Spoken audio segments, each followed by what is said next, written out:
Chapter 15, Sample Problem Number 1. A block of material, labeled A in the diagram, with a width W, height h, and thickness t, has a mass m, distributed uniformly throughout its volume. The block is then cut into 3 pieces B, C, D, and as shown. And we are asked to rank the density of the original block of B, of C, of D. And our most important thing is going to be that the mass m is distributed uniformly, which means the density in A is the same no matter where I look. So when I slice A up, the density doesn't change in any way. Density is what's called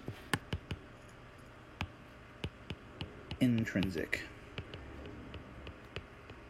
It's sort of dependent on where you are in a material, but not on the size of the material. And therefore, all of these are going to have the same density. So we'll end up with that A is the same as B, is the same as C, is the same as D. In essence, we're saying that if a piece has, for instance, 1/3 the volume, it'll also have 1/3 the mass, and therefore, this is what uniform distribution means. And since the density is the mass over the volume, in the new piece we'd have 1/3 mass over 1/3 volume, which is the same, of course.